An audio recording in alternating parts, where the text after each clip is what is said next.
Every season of Survivor is a story. There are main characters, sidekicks, comic reliefs, and villains. A good season of Survivor tells a compelling story. It will grip you and have you rooting for someone and against someone else. You will want to tune in episode after episode to see what happens next until it all finishes with a hopefully satisfying conclusion. Each story that we look at together will go through one character's journey from beginning to end, from the time that they are introduced until they inevitably get their torch snuffed or win the game. We will look at every character moment and strategic move to determine whether they were an anti-hero or a villain and whether they were a good or bad strategist. And with that, welcome to Once Upon an Island. For reference, we will only be observing what the TV show is showing us and what story is being told through the show. No future seasons will be mentioned, as the story and characters here have no idea and therefore are unaffected by those future seasons. All character moments and strategic moves are interpreted with the mindset of what the story is trying to tell us. And with that, I want to thank you all for supporting this channel. Subscribing, liking, commenting, and sharing are so crucial to this channel's growth and making all of this possible. If you want to do more to help make this channel an all-star, then consider supporting us on Patreon. You get every video weeks before they ever see the light of day here on YouTube, and you get to vote for which survivors I tell the stories of, like this one, and of course even get an exclusive Patreon only video each month. Thank you for your support. 39 days, 18 all-stars, 1 survivor.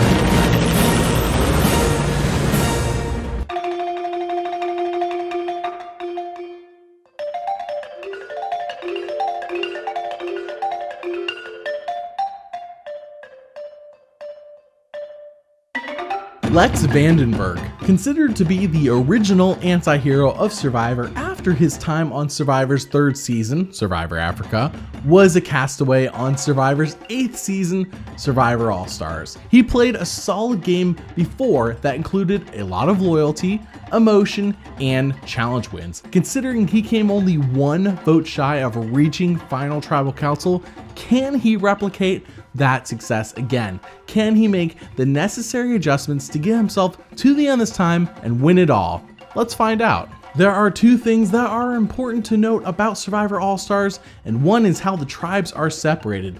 For the first time ever, there are 3 tribes of 6. The Mogo Mogo and Saboga tribe each have 2 former winners on it, and Shapira has none. And number 2 is that Lex Vandenberg comes across as an anti-hero, just like he did in Africa, which is defined as a protagonist or notable figure who is conspicuously lacking in heroic qualities. So instead of labeling positive things as heroic like we normally do, we'll be labeling them as anti-heroic. The Mogo Mogo tribe consists of Lex Vandenberg, Jenna Maraska, Richard Hatch, Kathy Vavrick O'Brien, Colby Donaldson, and Xian Wang, which is fairly stacked on paper. Now, unlike in past seasons, there is no marooning by Jeff. The players get dropped off at their beach with a machete and a map to the water well, and that's it. Meager supplies at best. The first time we hear from Lex is encouraging, as he says that since he played last time in Africa, there hasn't been one day that has passed by that he hasn't thought about Survivor,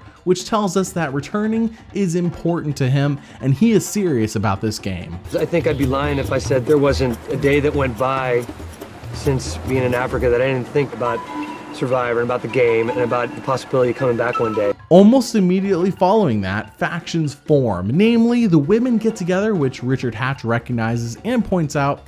Lex says, whoa, let's chill out on all that. Let's just build the shelter. We don't need to be talking game already. Colby then says he doesn't really trust anyone right now. Let's just call a timeout. I agree. We have so much time to do that later. I don't trust any of you sons of guns. Not a damn one of you. I don't care whether you're a man or a woman. I don't trust you. Later on, we see several moments of Lex working on the camp and Richard Hatch being purposefully lazy. Unlike in Hatch's first season where he won, he is almost a caricature of himself now and is goofing off on purpose and just playing it up for the cameras. However, we find out that since Hatch won, he has been talking himself up outside of the game about how he is the king, and Lex says, big whoop.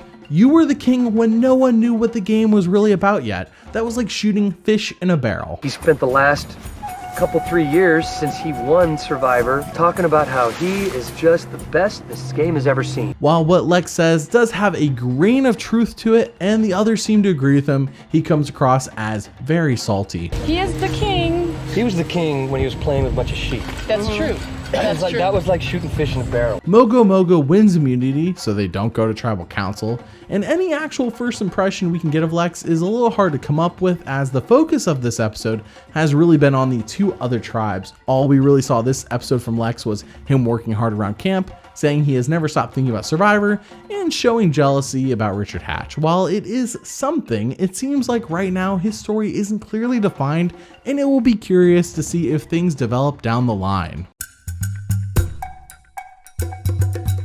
We move on to episode 2, and no tribe has fire yet. Not even Saboga, who went to tribal council. Jeff denied them and said, nope, you gotta make fire on your own.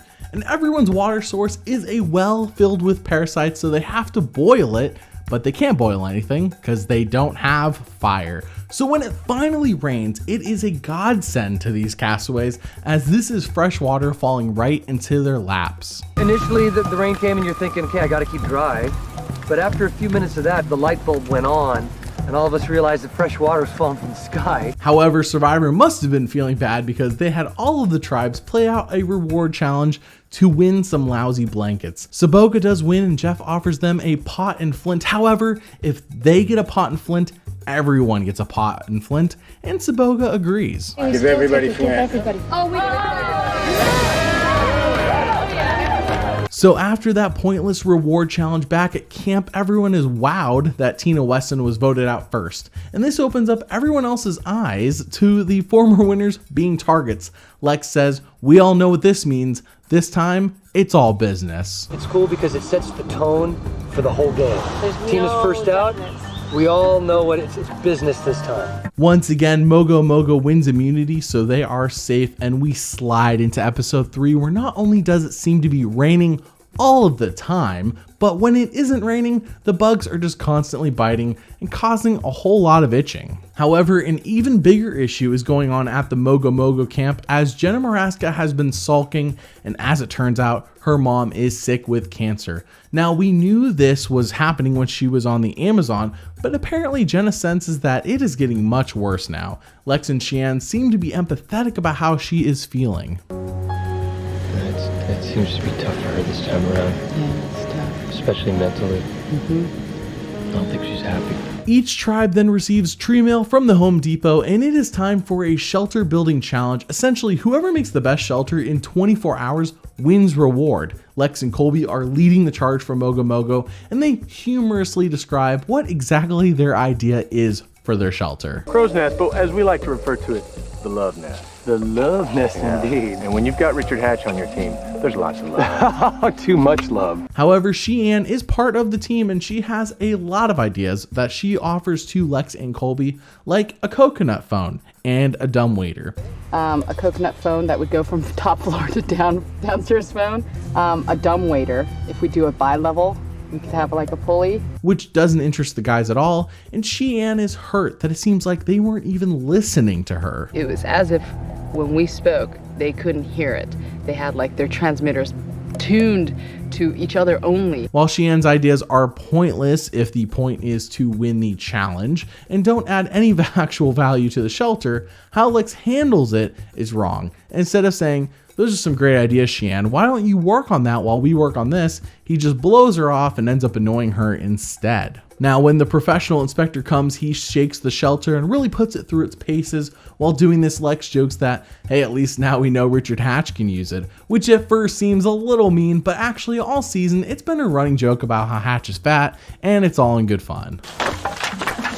Well, we know Richard Hatch can now lay on it and walk on it. They end up getting second place on the shelter building challenge, and Lex is baffled as to how anyone could have beaten them. What he doesn't know is that Shapir Shelter is so much better. We go to the immunity challenge, and Jenna Maraska throws everyone a curveball and quits.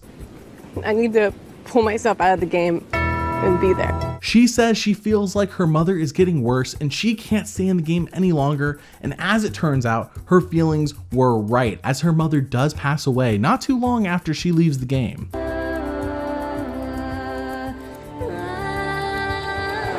Life is so short.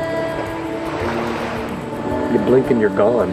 Episode 4 starts off and it rains hard, which is just a common theme this season. So much so that Mogo Mogo can't keep their fire going, and now they have to rebuild it from scratch. While doing so, Kathy puts some coconut husk on her head, which prompts Lex to make a dad joke that we used to see a lot of in Africa. You gonna make a wig? It looks like your hair! Take me to the Casbah. However, immediately following that, we see an evolution of Lex's dad joke. You see, Richard Hatch is naked, and this is happening like all of the time. It's common at this point. I am pretty sure he spends more time on screen nude than he does wearing any clothes at all. So when he catches some eels and comes out of the water, holding them up side by side to him, Lex says, And what's that one in the middle, Hatch? That's your bait box. However, Richard catching all these fish and keeping the tribe fed is not enough for Lex to want him to stay. In fact, the first chance he gets, he wants Richard Hatch gone.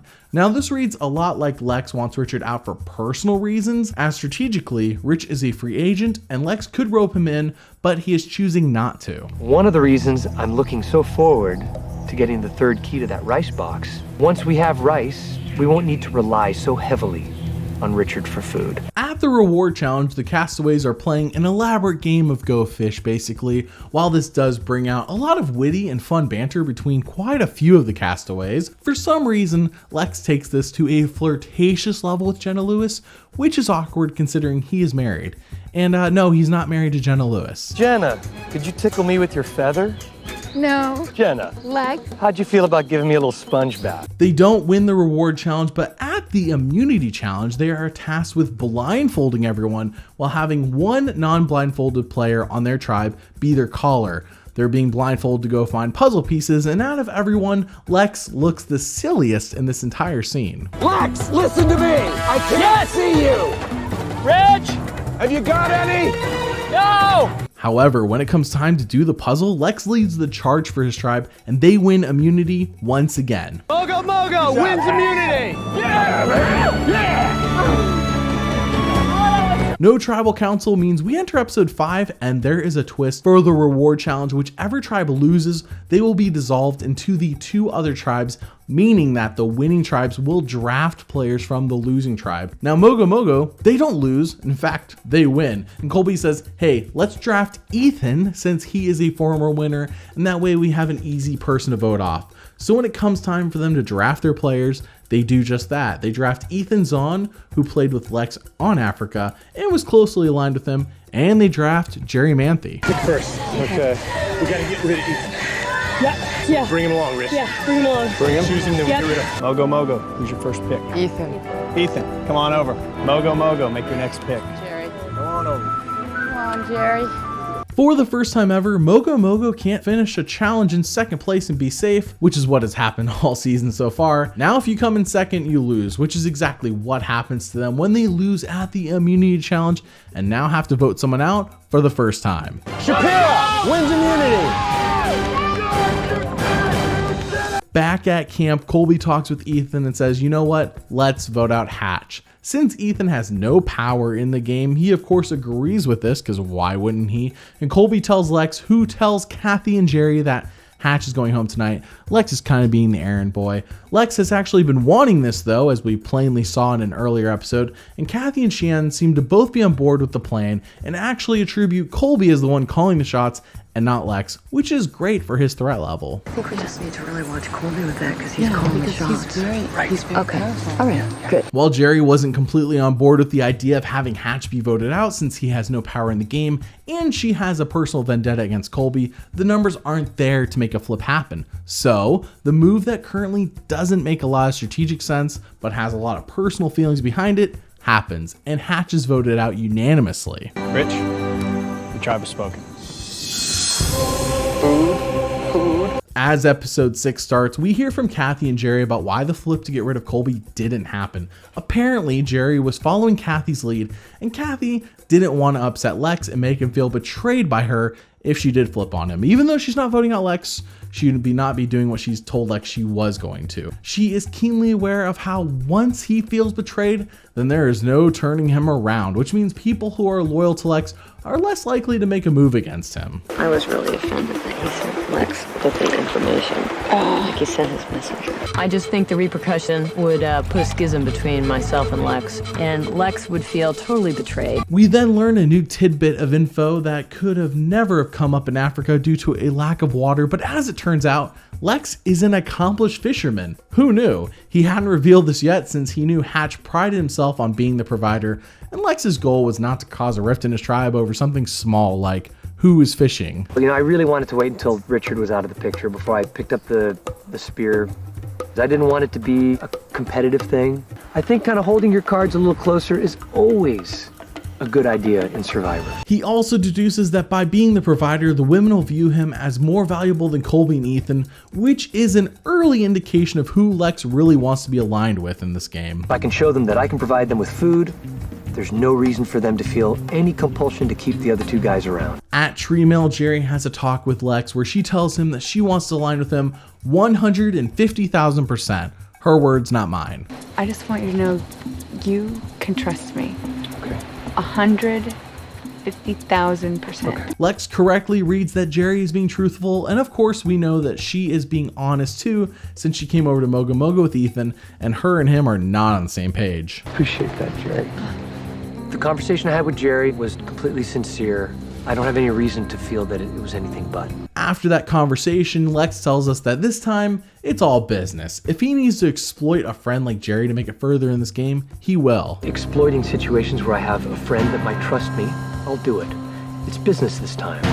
At the reward challenge, Suha quits in a dramatic fashion. Now, for all the details of this, watch the story of Richard Hatch. But to make a detailed story short, in the previous episode, Richard got naked, which is on par, and ran into Sue on purpose, which is not on par, which at first she didn't think much of, but overnight she mentally collapses and feels violated by Hatch, which causes her to quit the game. I was violated, humiliated, dehumanized, and totally spent, Jeff.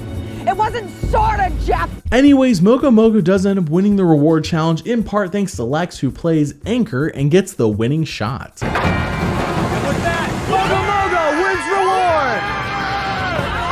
reward! Episode 6 doesn't have anyone voted out since Sue quit, so we move on to episode 7, where we start with an immunity challenge that Mogo Mogo loses.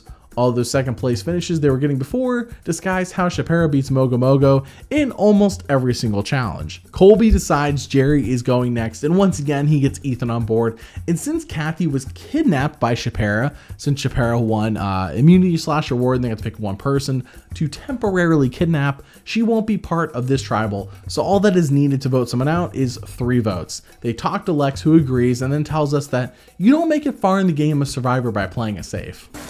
Lex, you cool with that?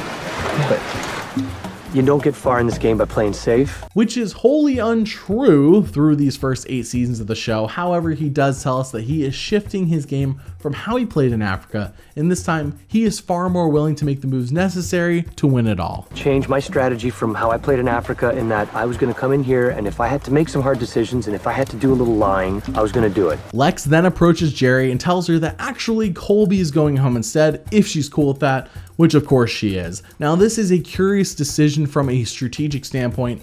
Obviously Kathy is close to Lex and she is paired with Cheyenne, and Jerry has no one and has aligned herself with Lex. Colby has been tight with Lex all game, it seems like, and Ethan seems like the clear favorite to go home then. That was the plan after all when they drafted him. So it seems like maybe he is knocking out Colby in favor of Ethan, but in all actuality it seems like he should be getting someone out like Jerry or Cheyenne, simply due to knocking out one of these bigger guys means that there will be less threats on the board when it comes down the line to the merge. However, his line of thinking is not totally unfounded, It just seems to be not the best decision. We then find out that it may be because Lex is afraid of Colby making the merge and just winning immunities until he reaches the end, which fair enough is what he did on the Australian Outback. But this is a much stronger cast for challenges, and a lot has changed since that season aired in terms of what kind of challenges they do. But that is where Lex's head is at on the matter. This is my one and only opportunity to take him out before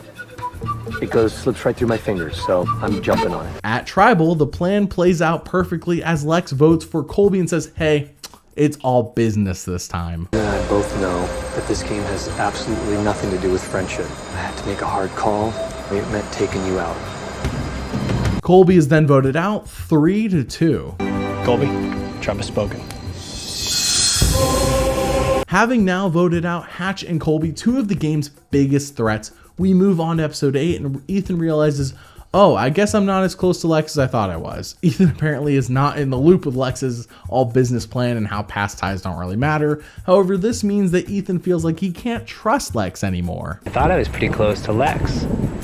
Not anymore. Not after Tribal Council, not after I was left out of those plans. Bond with someone and they tell you something and then they rip that bond apart by doing something totally different.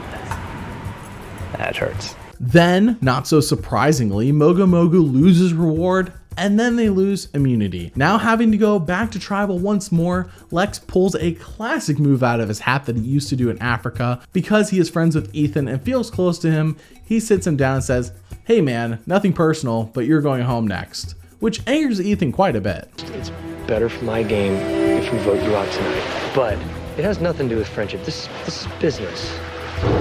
Strictly business. Sorry. And dude, I'm sorry. I certainly can't be dragging an ex-winner along with me just because he's my friend.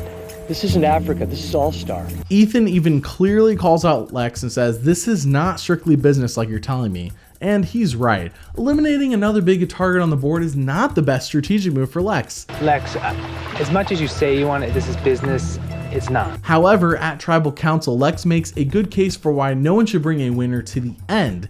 If they do, their narrative is already written for them. Winner can say, I got to the end against all odds, and would have a great case for how they outplayed everyone. If I was on the jury, and if that winner was shrewd enough to just make a good, pointed argument, I'd have a hard time thinking of reasons not to vote him to win because that guy made it against all odds. When Lex goes to vote for Ethan, he makes a jab at him that does seem a bit personal. Really, really easy to win with grace and dignity, but it's much harder to lose with that same grace and dignity.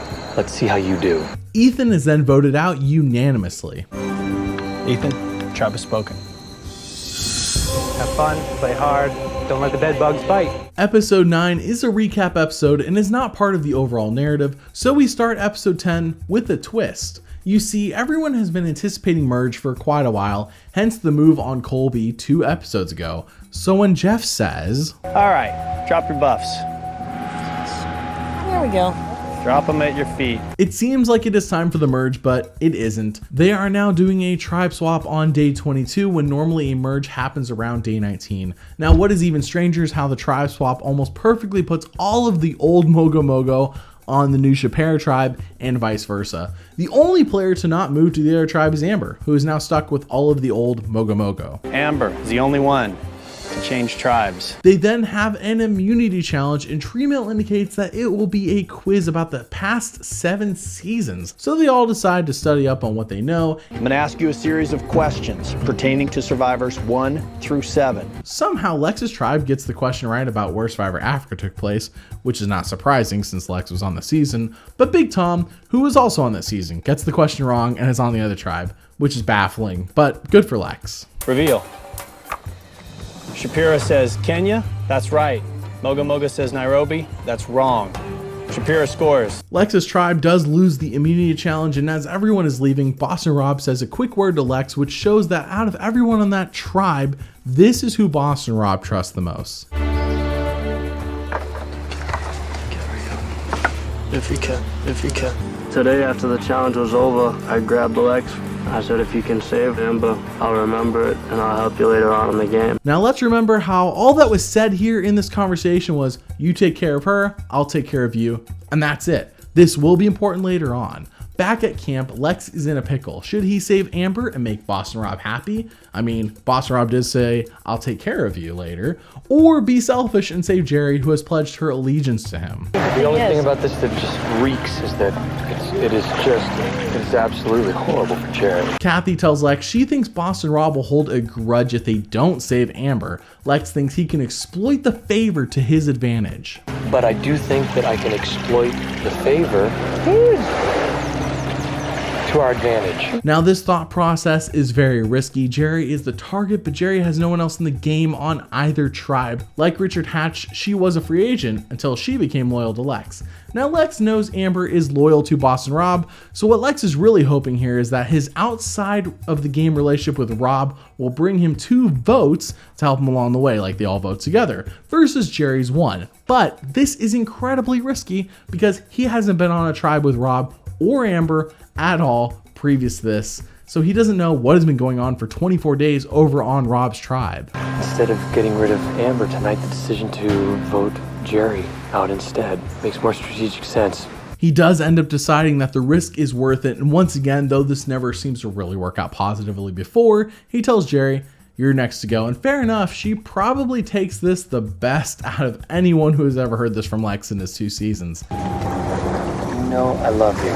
Oh no. And you know I have to be straight with you. Oh no. Explain to me why. However, she warns him that this move is dumb because Boston Rob is love-struck, and Boston Rob will say pretty much anything he needs to in order to save Amber, and he will turn around and stab Lex in the back. He will say anything. He's got the hots for her. He will stab you in the back the second he gets the chance. Jerry even repledges her loyalty to Lex, but he is still dead set on this idea, and it all comes to fruition when Jerry is voted out unanimously. Jerry, the tribe has spoken. It's time for you to go. Lex better hope and pray this gamble he took pays off, or he could be gone next.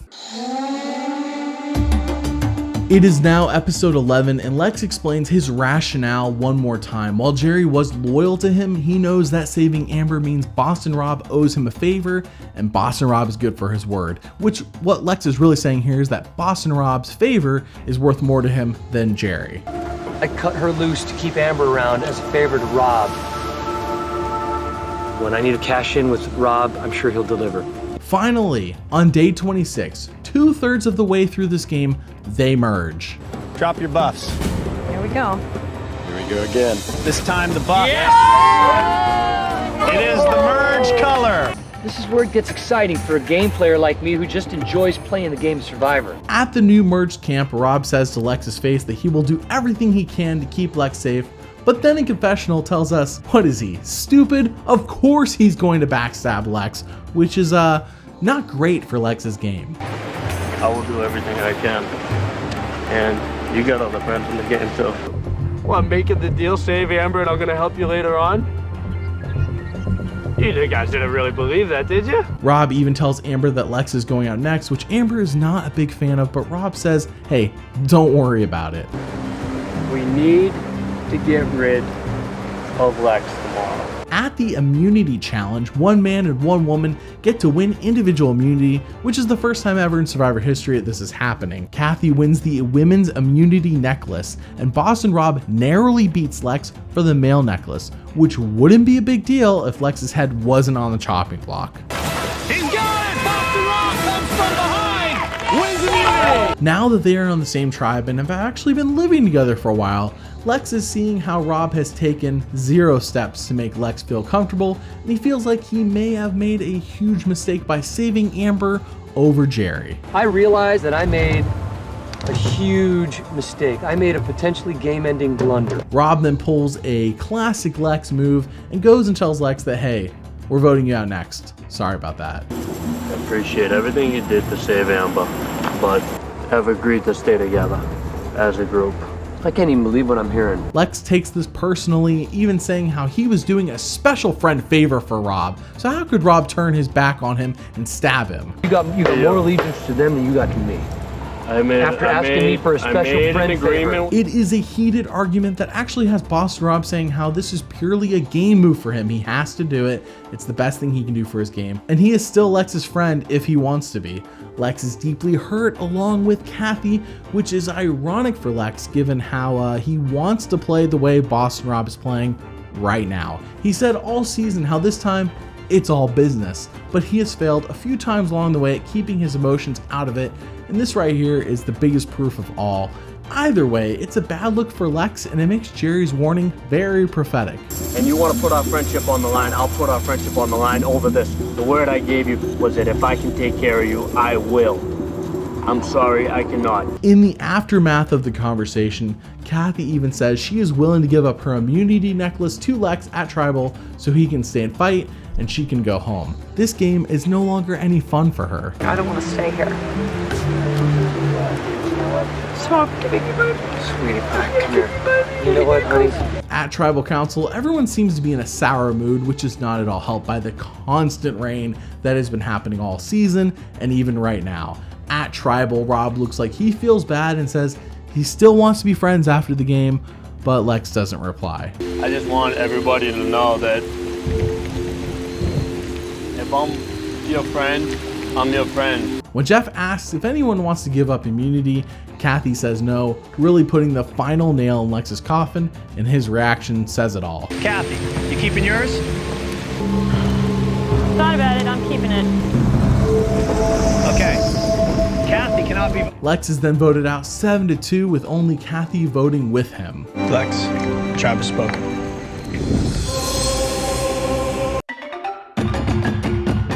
So let's break this down. How is Lex as a character? Lex was the same guy he was on Africa. For better or for worse, whether you love him or hate him, he is Lex. Except this time, he tried his best at being more heartless, and maybe he was in some ways, but ultimately Lex's true character shines through when you see him making dad jokes and clearly caring deeply about the friendships he has.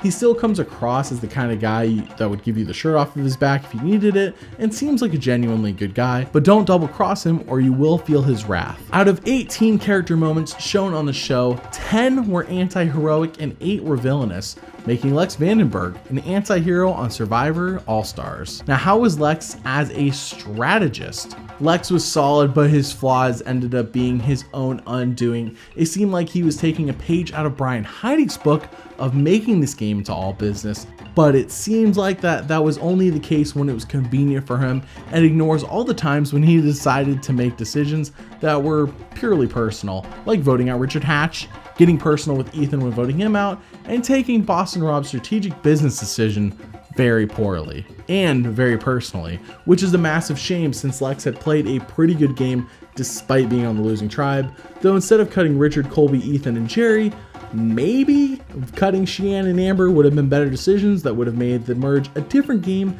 that still had bigger targets than him. Instead, he eliminated these targets in the pre-merge, which all made sense in the short term, but killed him in the long term. Out of 30 strategic moments shown on the show, 16 were smart and 14 were dumb, making Lex Vandenberg a smart strategist on Survivor All-Stars. Thanks for watching, and if you like the content you see here, then please support me and this channel on Patreon. Your financial support makes all of this possible, so thank you, and thank you for watching.